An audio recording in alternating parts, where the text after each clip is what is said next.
Olá, seja muito bem-vindo ao estudo de hoje, situação em que uma professora de natação morre afogada. Inclusive, muitos alunos lembraram daquela sequência de filmes de terror Premonição. Uma questão bem interessante que traz uma casuística rica em detalhes e que envolve vários institutos do direito penal. Nela você vai revisar dolo, culpa, feminicídio, etapas da realização do delito e também os efeitos da condenação. Antes de passarmos às explicações, quero convidá-lo a se inscrever em meu canal para que o algoritmo das redes sociais não o deixe de fora dos nossos próximos lançamentos. Aqui nós trabalhamos com uma metodologia inovadora, onde o aluno não só aprende a matéria, mas principalmente compreende e memoriza o assunto quando solicitado. Por isso que vale a pena você se inscrever agora e acompanhar todas as nossas questões comentadas que gravamos antes. Vamos agora, então, para a análise desta questão. Caio é professor de Educação Física do Estado e dá aula de natação em um clube estadual. Ao nadar em uma das piscinas do clube, Caio notou um defeito no ralo. Decidido a se livrar da colega de profissão, recentemente contratada para substituí-lo em algumas aulas, ele não informa a administração do clube sobre o defeito detectado, além de alterar a potência da exaustão do ralo. No dia seguinte, quando já finalizadas todas as aulas, ele propõe à colega a brincadeira de caça ao tesouro, que consiste em localizar e pegar objetos no chão da piscina. Caio diz à colega que vence quem pegar a maior quantidade de pedras e as despeja na piscina em um local próximo ao ralo. Antes que a colega pudesse colocar a touca na cabeça, Caio pula na piscina. Com o receio de perder a brincadeira, ela imediatamente pula atrás. Caio vê a colega aproximar-se o corpo rente ao chão e, passados alguns segundos, ele percebe que a colega mexe o corpo freneticamente. Ao mergulhar, Caio confirma que os cabelos de sua colega estão presos ao ralo, impedindo-a de emergir. Caio, por minutos, assiste ao desespero da colega sem nada fazer. Depois, arrependido, decide agir tentando a todo custo soltá-la do ralo. A colega, contudo, veio a óbito. Diante da situação hipotética, assinale a alternativa correta. Então, pessoal, que enunciado em que situação? Isso, claro, como eu disse para vocês, alguns alunos lembraram do filme Premonição. Eu já lembrei de muitos episódios que assisto no canal Investigação Descobre. E realmente você tem várias situações com vários elementos, claro, que são bem interessantes quando nós estudamos o direito penal. Eu sempre recomendo que os alunos assistam esses episódios deste canal, vários programas desse canal, não com análise jurídica, claro, ali eles não vão se deter em aspectos técnicos, mas é importante, né, para você aguçar o seu poder de investigação. Isso é interessante. Fica uma sugestão para vocês agora. Vamos analisar cada uma das alternativas. Letra A.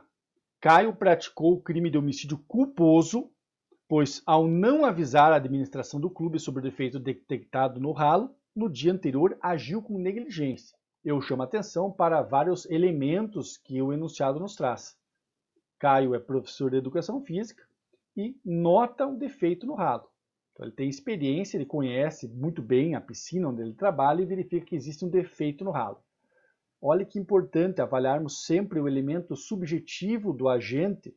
O enunciado esclarece que ele, decidido a se livrar da colega de profissão, então aqui nítido animus necandi, a intenção de praticar o homicídio, recentemente contratada para substituído, tá? Ele não informa a administração do clube sobre o defeito, além de alterar a potência da exaustão do ralo. Então, anote e veja a conjugação de vários elementos que nós temos aqui. Além disso, no dia seguinte, já finalizadas todas as aulas, ele propõe a brincadeira de caça ao tesouro, joga as pedras, né, próximas ali ao ralo. Então, mais um outro elemento, mais uma outra contribuição, incremento do risco causado por Caio.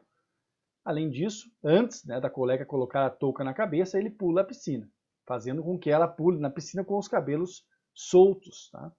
Aí, com receio de perder a brincadeira, ela passa lá então a mergulhar, a pegar as pedras, e em alguns instantes ele percebe que a colega mexe o corpo freneticamente. Então, a situação em que o cabelo dela está preso no ralo, pela sucção que foi aumentada, pelo defeito causado no ralo, pela proximidade dela, pelo fato de estar com o cabelo solto, o cabelo dela prende no ralo. E ela está se mexendo freneticamente, está se afogando. O que acontece? Caio por minutos, assiste ao desespero da moça sem nada fazer. Porque realmente a intenção dele no início já esclarece que é se livrar da colega de profissão. Mas depois de um tempo, arrependido, ele decide agir tentando a todo custo soltá-la do ralo. Contudo, a colega veio a óbito.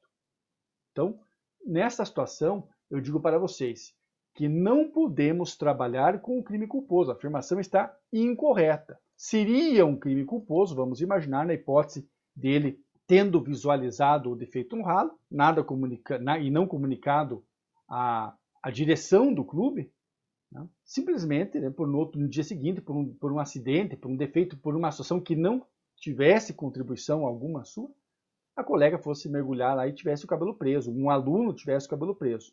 Ele seria negligente, mas nesse caso fica evidente que o enunciado nos esclarece o dolo de homicídio, decidido a se livrar da colega de profissão. Então não podemos trabalhar de forma alguma com homicídio culposo, se trata de forma evidente de homicídio doloso, afirmação incorreta. B. Caio não praticou qualquer crime contra a vida em detrimento da colega, visto que o resultado morte, ainda que desejado por ele, não era previsível, tampouco controlável. Notem que realmente o resultado era previsível e, inclusive, ele realizou vários atos que aumentam o risco da exposição desse bem jurídico a uma fonte de perigo. A fonte de perigo é o defeito do ralo, uma sucção, né, que tem ali então um problema na sucção. Vamos imaginar que provavelmente aquela gradinha, né, onde você tem ali o ralo, estava quebrado, algum outro defeito. Mas notem que não bastasse esta situação, em todo momento ele atua aqui com a intenção de causar o resultado morte, certo? Ele aumenta a exaustão no ralo, ele joga as pedrinhas próximas ao ralo, tá? Então você tem ali uma conjugação de vários fatores. Por isso que realmente ele pratica um crime contra a vida, né? Contra a vida. Ele não poderia dizer que não tinha nenhuma previsibilidade, que não tinha nenhum controle. Claro, no derradeiro momento ele não chegou com o cabelo, não colocou o cabelo dela especificamente no ralo, mas ele realizou uma série de fatores que contribuíram, que encaminharam a conduta dela para aquele resultado. Letra C. Caio praticou o crime de homicídio qualificado por motivo torpe, não incidindo o instituto do arrependimento eficaz. A afirmação está correta, marque lá, afirmação correta, porque verificamos realmente que se trata de um crime de homicídio doloso, a intenção dele, desde o início, esclarece que o enunciado era livrar-se da colega, ele realiza dolosamente uma série de condutas para que ocorra o incremento do risco do resultado, e tendo visualizado o momento que ela está se mexendo lá na piscina, se afogando, ele nada faz. Por mais que eu tenha uma mudança no elemento subjetivo, e que ocorra realmente esse arrependimento, como também esclarece o enunciado, nós não podemos falar em arrependimento eficaz porque ela morre. Se ele conseguisse retirá-la, ainda que a machucasse um pouco, mas conseguisse retirá-la e salvá-la, eu poderia falar em arrependimento eficaz. Lembre-se que quando nós estudamos as etapas da realização do delito, muitos alunos se detêm na consumação e tentativa, mas além disso, temos a desistência voluntária e o arrependimento eficaz. Neste caso aqui, não é eficaz o arrependimento, ele existe, mas não é eficaz, o resultado morte sobrevém. E também devemos avaliar aqui que esse homicídio é qualificado pela presença do motivo torpe. Porque aqui, qual é o motivo por que Caio, então, deseja matar a sua colega de trabalho? Porque ele tem ali, vamos imaginar, uma situação de trabalho, que ele acredita que ela possa vir a substituí-lo, e ele, com receio de perder o emprego, ou até ter uma diminuição da carga horária, ele decide matá-la. Então, nós temos aqui um motivo de acentuada reprovabilidade social, é correto falarmos no motivo todo. É interessante trazer algumas respostas que os alunos nos enviaram, e muitos imaginaram também aqui a hipótese da asfixia. Claro, ela morreu afogada, mas então nós falamos no motivo torpe, mas não falamos aqui na hipótese da asfixia. Vamos avaliar também, como de costume, as demais alternativas. Letra D. Caio praticou o crime de feminicídio. Diante do arrependimento, terá sua pena diminuída de 1 a 2/3. Cuidado aqui, pessoal. Primeiro, não se trata de arrependimento. Então, aqui você já conseguiria eliminar essa questão. Mas não podemos falar do crime de feminicídio, porque ele não matou ou não desejou se livrar, então, da sua colega pelo fato de ser uma mulher. Ela era uma mulher, mas ele se decidiu a matá-la pelo fato de ser uma, entre aspas, uma concorrente no seu ambiente de trabalho. Então, não é o feminicídio. É uma hipótese de femicídio. E é interessante que você não confunda, porque o femicídio é a morte da mulher. E o feminicídio é a morte da mulher pela condição do sexo feminino. Atenção sempre a esse detalhe. Então, não basta somente avaliarmos o sexo da vítima, mas, além disso, a motivação do agente. E, por último, a letra E. Caio, se condenado como efeito automático da condenação, perderá a função de professor público. E aqui nós trabalhamos com os efeitos da condenação. É interessante lembrar que existe essa possibilidade mesmo, dele perder a função de professor público, mas não como um efeito automático da condenação. E nesse momento eu quero chamá-los aqui a uma breve revisão sobre os efeitos da condenação. Quando nós trabalhamos com os efeitos da condenação, sabemos que o efeito primário da condenação é a aplicação da pena. Então nós temos aqui efeito primário. Quando falamos dos efeitos secundários, nós encontramos aí efeitos secundários penais, vários outros efeitos, pode ocorrer a revogação de um livramento condicional, pode ocorrer várias situações, a regressão de regimes, então efeitos outros que se verificam na esfera penal.